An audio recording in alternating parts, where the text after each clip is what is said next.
బాల్యంలో మా తల్లి యశోద నన్ను నల్లనివాడు అనేది. నల్లనివానికి కళంకమంటే భయమెందుకు? గర్వమే ఉచితాసనం ముఖ్యమని భావిస్తుంది బావా దుర్యోధన. ఇక ప్రేమ ఉచిత స్థానాన్ని కోరుకుంటుంది.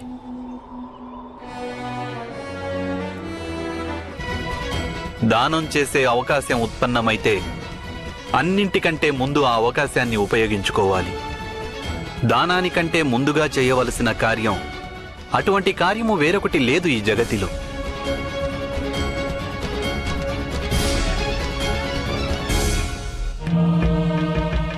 నిజానికి ఎవరు జగతిని కాదని నన్ను ఎంచుకుంటారో వారి పట్ల నేను పక్షపాతం అవశ్యం వహిస్తాను. నది జలపాతంగా మారితే దాని వేగం ఇంకా పెరిగిపోతుంది. సమాజం ఎప్పుడైతే అధర్మం వైపుకి నడుస్తుందో సత్వరమే అది అధర్మంలో మునిగిపోతుంది. దీనికంతటికీ కారణం ఆ యుధిష్ఠిరుడే. నాడు ద్యోత సభలో తన భార్యను పందెంగా ఒడ్డాడు. ఇక ఇప్పుడు సమస్త ఆర్యావర్తంలో ప్రజలు ఆ హేయమైన కార్యాన్ని అనుకరిస్తూ వస్తున్నారు. లేదు బలరామన్నయ్య, లేదు. దోషం బావ యుధిష్ఠిరునిది కాదు, అలాగే బావ దుర్యోధనునిది కాదు. దోషం ధర్మంలోనే ఇమిడి ఉంది. అది వంచనకు బందీ అవుతుంది. వంచన ముందు తన శిరస్సును వంచుతుంది. వాస్తవానికి సంప్రదాయాలను గ్రుడ్డిగా అనుకరించడమే ధర్మమయ్యింది. ధర్మమనేది లేనేలేదు. చెప్పాలనుకున్నదేమిటో స్పష్టంగా చెప్పు కన్నయ్య. మనిషి ఎప్పుడూ తన ప్రతిజ్ఞల పట్ల దృఢంగా ఉంటే అది ఉత్తమమే అగ్రజ.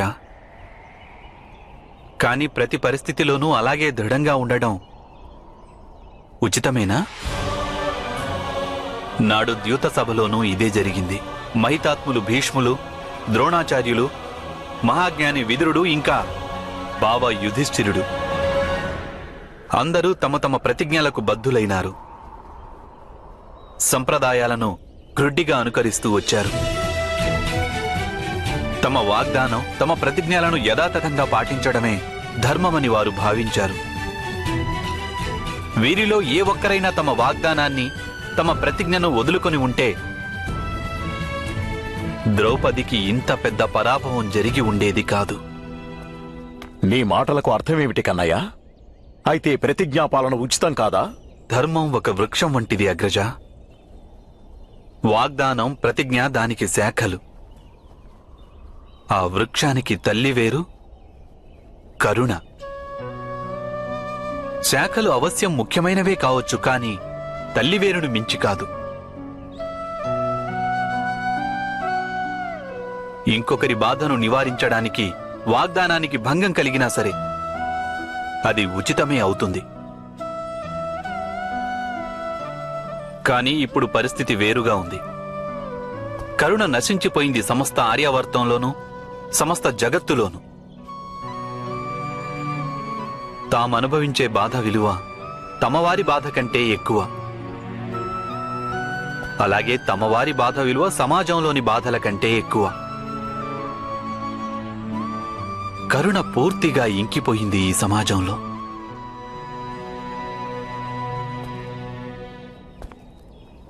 ఎప్పుడైతే సమాజంలో కరుణ నశిస్తుందో అప్పుడు ప్రజలలో ఆత్మీయత నశిస్తుంది అగ్రజ. కేవలం తమ సుఖం కోసమే జీవిస్తుంటారు. ఈరోజు ద్వారక ఏ స్థితిలో ఉన్నదో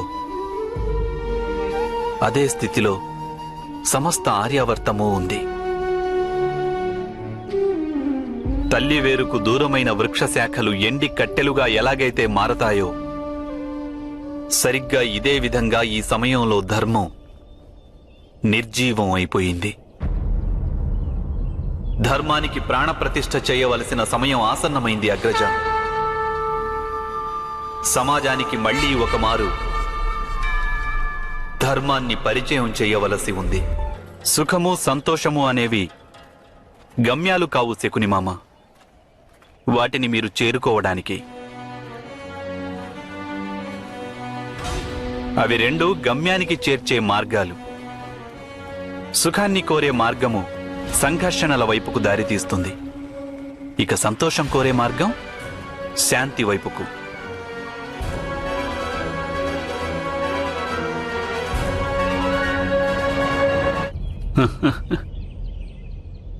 సంప్రదాయం.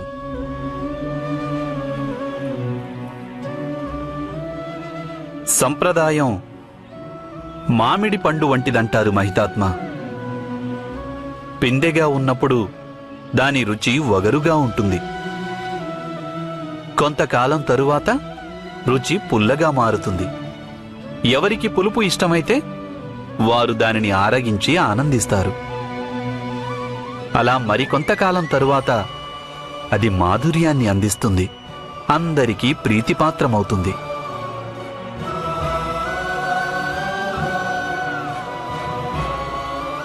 కానీ దానికి అంతిమ సమయం వచ్చినప్పుడు అది కుళ్ళిపోతుంది. దాని నుండి దుర్గంధం వస్తుంది మహితాత్మ. దానిని తిన్నవారికి అనారోగ్యం వస్తుంది. ఇక చివరకు మిగిలేది పండులోని ఎండిన టెంకే. అది దేనికి పనికిరాదు. నాకు సంప్రదాయం పట్ల వ్యతిరేకత లేదు మహితాత్మ. కాని సంప్రదాయం ద్వేషానికి కారణమవుతుంటే, సుఖానికి మారుగా దుఃఖాన్ని ఇస్తుంటే, ఇక ఆ సంప్రదాయాన్ని భూమిలో పాతిపెట్టి కొత్త సంప్రదాయానికి నాంది పలుకవలసి ఉంటుంది. ఏ సంప్రదాయం సరైనదవుతుంది, ఇది ఎవరు నిశ్చయిస్తారు? నీవా వాసుదేవా?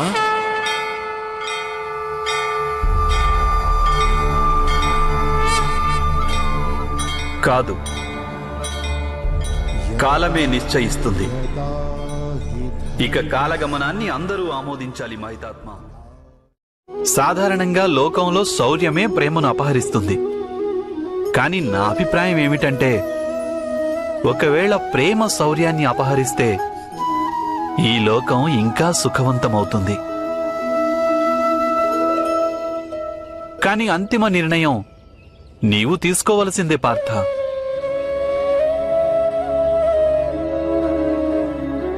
చూడండి, కాళీవారుడు ఇటే వస్తున్నాడు.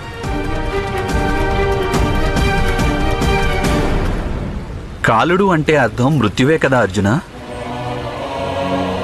అయినా మృత్యువు మనని వెంటాడని క్షణం ఏదైనా ఉంటుందా? దానిని గురించి ఆలోచించడం దేనికి అర్జున? దానికి బదులుగా మన ఆత్మీయులతో సన్నిహితంగా మాట్లాడుతూ సమయం గడపడం ఉచితం. అర్జున, సమ్రాట్ మాంధాత పుత్రుడు సమ్రాట్ ముచికుందిని గురించి తెలుసా? ఆయనే కదా జీవితాంతం యుద్ధం చేసి సమస్త భూమండలాన్ని జయించారు. ఆ తరువాత రాజ్యాన్ని త్యజించి విశ్రాంతి తీసుకోవాలనుకున్నారు. అవును అర్జున. లౌకిక జీవితం శ్రమ అని తెలుసుకునేవాడి శక్తే అద్భుతం. తపస్సు మాత్రమే విశ్రాంతి. లోకుల్లో అధికులు లౌకిక జీవితంలో శ్రమయే సుఖమని భావించి అలసిపోతుంటారు. కాని విశ్రాంతి విషయం గురించి వారు ఆలోచించరు. మనిషి ఎప్పుడూ తన బుద్ధిని బట్టి, పరిస్థితులను బట్టి అర్థాలను తెలుసుకుంటాడు. మేఘం వర్షిస్తే నెమలి నాట్యం చేస్తుంది, కాని చేతక పక్షి ఏడుస్తుంది. చెప్పినవాడి వాస్తవిక అర్థాన్ని కేవలం తెలివైన వ్యక్తే గ్రహించగలుగుతాడు. విశ్వంలో జరిగే అనర్థాలకు కారణం ఇదే.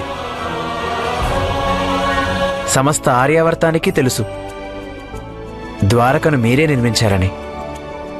కానీ మీరు ఏమీ చేయలేదంటున్నారు. నా మాటలు అవాస్తవం కాదు అర్జున. వాస్తవానికి నేను ఏమీ చెయ్యను.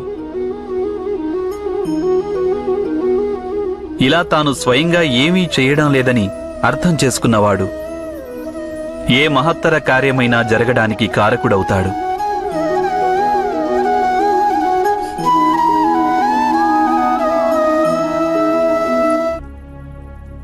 సృష్టిలో ఓ నియమముంది అధిరథ.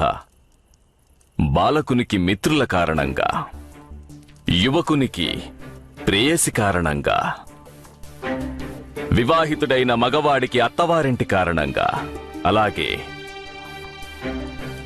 వృద్ధుడికి అతని సంతానం కారణంగా దుఃఖం కలుగుతుంది.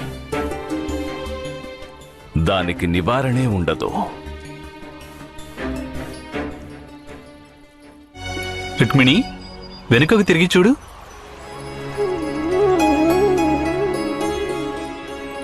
ఏం కనిపిస్తున్నవి నీకు? మన పాదాల గుర్తులు స్వామి.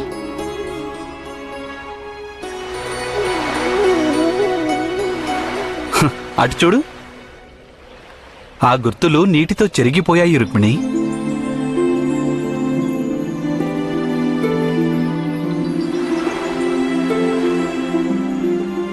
పాదాల గుర్తులు కనిపించకపోవడానికి కారణం ఏమై ఉంటుంది? ఆ గుర్తులకు కారకులు లేరని కాదు కదా?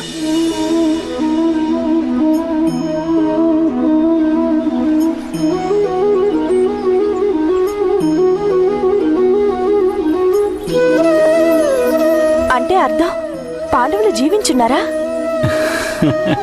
ఏమో మరి. కానీ వారు జీవించి ఉన్నారంటే నేను త్వరలోనే వారిని కలవాల్సి ఉంది. కానీ వారు జీవించి ఉన్నారా లేదా అని అడిగితే సమాధానం ఎవరేమిటి స్వామి?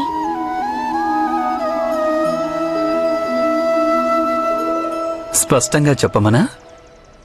దీనికి సమాధానం ఏమిటంటే రుక్మిణి, సమకాలీన సమాజంలో పరివర్తనకు సమయం వచ్చింది. మగధ నుంచి మత్స్యం వరకు, కురురాజ్యం నుంచి విదర్భ వరకు దృష్టి సారించు.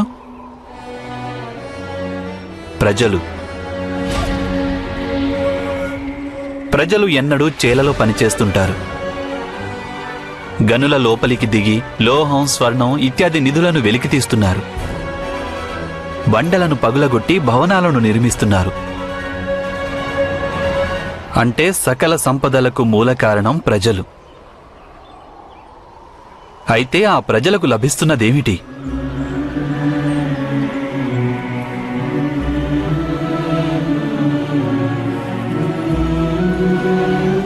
వారికి లభిస్తున్నది ఆకలి, దారిద్ర్యం, అన్యాయం. ఇక సంపన్నులవుతున్నది రాజులు, మహారాజులు, సమ్రాట్టులు. నీవెన్నడైనా ఆలోచించి చూసావా? తమ ప్రజల విషయమే ఆలోచించే రాజులు, వారి సుఖం గురించి ఆలోచించే రాజులు, వారి శ్రేయస్సు గురించి ఆలోచించే రాజులు లేరు కదా? ఆ ఈశ్వరుడు దీనిని అధర్మమంటాడు. ఈ అధర్మం పెరిగినప్పుడు అప్పుడు లోక కళ్యాణం కోసమని ఈశ్వరుడు కొందరు వ్యక్తులను పుట్టిస్తుంటాడు. వారి హృదయంలో ధర్మం వసిస్తుంటుంది. సమాజంలో పరివర్తన రానంత వరకు, సామాన్య ప్రజలకు సుఖం లభించనంత వరకు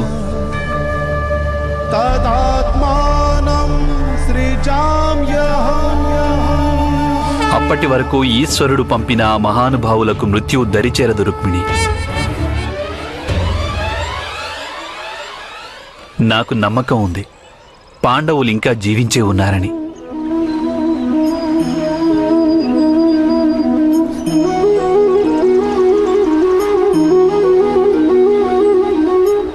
నేను వారిని త్వరలోనే కలుసుకుంటాను, పాంచాల దేశంలో. పాంచాలంలోనే ఎందుకు? పాంచాలంలోనే ఎందుకంటావా? ఎందుకంటే అక్కడ అధర్మం అనే పంకిలంలో ధర్మం అనే కమలం వికసించనుంది.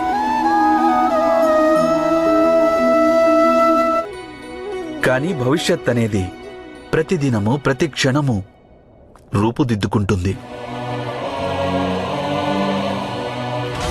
భవిష్యత్ అంటే మరేదో కాదు మహారాజా, మానవుని నేటి నిర్ణయాలు, అలాగే కర్మల పరిణామాలు కూడా. మీరు నేడు తీసుకున్నటువంటి నిర్ణయాలు సంతృప్తికరంగా ఉంటే ఇక తప్పకుండా భవిష్యత్తులోనూ ఖచ్చితంగా సంతోషం పొందుతారు.